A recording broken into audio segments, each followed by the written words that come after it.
reason why this is happening is because these promoters have no understanding of what boxing really is.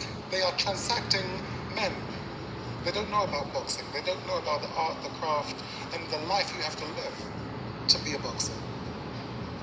But they talk to the public like they do know. They have no idea. Chris Eubank Sr. Let's talk about it.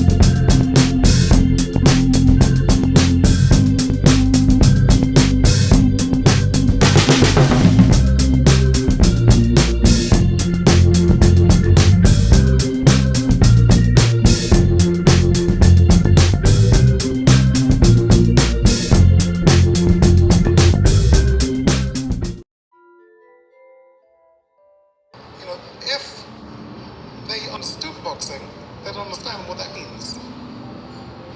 If they understood the build-up that they put behind that fight and how much hot air they pumped into both fighters to come back down now with the weight.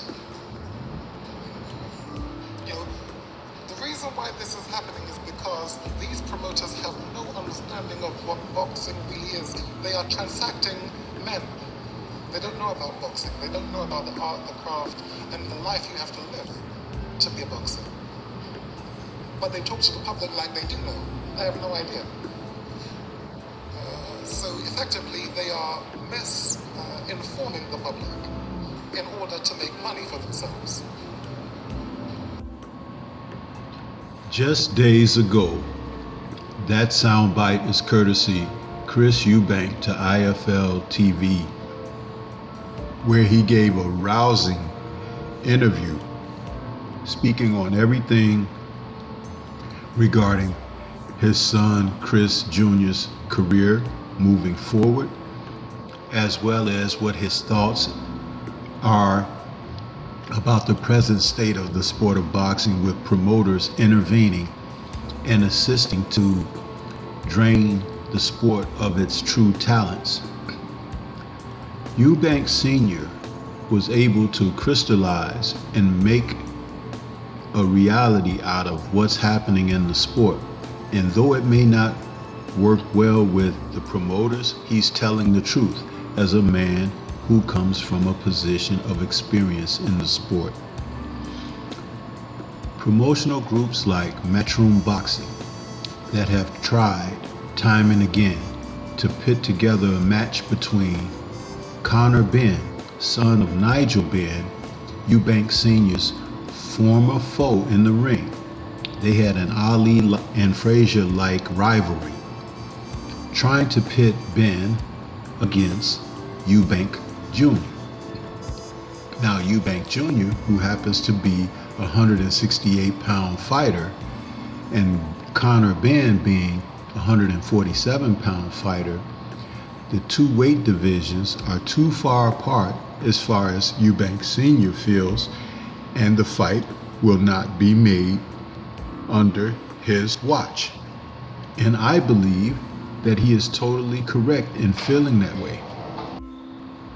You see, I've spoken ad nauseum about these promoters and having their hands in the midst of a fighter's career, holding up legacy opportunities as well as trying to circumvent them around other types of so-called perceived threats to their careers when it's not benefiting the promoter. But the fighters are the one who lay it on the line. And Eubank Sr. is stressing this in this interview. The link will be in the description, but we need to take note of his observations, even speaking to the degree of the experiences that he's had going back to the early days of Matchroom promoting He's had a tremendous hand in they acquiring the successes that have made them a prominent promotional group in the sport. We'll hear more about that and Eubank Senior's influences overall. They're with the wolves, and I know they're wolves. How do I know? I contested against them, all of them. I even put Matchroom. I mean, ask Barry Hearn. Who do you think brought Barry Hearn into Sky? 1994, 8-5 deal. I brought him into Sky. From that, Barry was able to do his darts, his fishing, and all the other sports he got involved with. Matchroom is mine. I remember saying to my daughter once, what have you done, Dad? I said, the reason why, your boyfriend, he wouldn't have a job. He would not have a job if I didn't do what I did for Metro. At the time, you had a Frank Warren, you had Mickey Duff, you had these other, let's call them gangs. Cartel, they were referred to. Yes, okay. And someone had to come out on top. Well, it's never the promoters, it's what fighter do you have? And Barry had me. And I'm the one who put him on top of the world and brought him into Sky. Now, I don't say that in any way to, I'm not bigging myself up. I'm just saying this is the way it happened. That's why Matchroom is what it is today. Here's something. I'd like to just say this, and I hope you've seen this picture. Do you remember seeing a picture at Matchroom of me on the wall? This one? I've seen it, yes. You remember that? It's a beautiful picture, right? Do you know I said to them that I want 2 things back because I was unfairly treated. I said, I want back my picture and I want back the scorecards to the Ben fight. You know what happened? Barry was persuaded to give me back my painting, which is worth £375,000. That's what it was worth then, 2013. That's what it's worth then.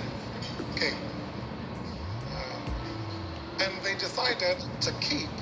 So we'll give them back the picture, but we're keeping the scorecard. Now, some may try to paint this tale that Eubank Sr. is explaining as sour grapes, but it's not. You have to look at the fact that this is a man who has given of himself, physically, mentally, a man who lived the lifestyle of a fighter. The Ben Eubank Sr. scorecards that he's requesting mean more than you may know. A split decision draw from their bout from October 9th, 1993 put the 2 men's careers in a place where it was like a level playing field. Even though in 1990, Eubank prevailed with a TKO win over Nigel Benn.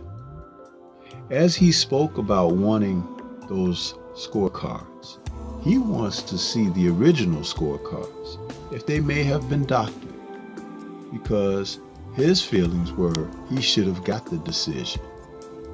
But working with these people behind the scenes, he has been able to let us know from experience what they have in store for some of the fighters. And it's not a clean business by any means. In fact, it can be quite dirty. So who could look out for his son better than he? That's the whole thing here. And hearing him speak specifically on matters regarding Chris is something that should be paid attention to.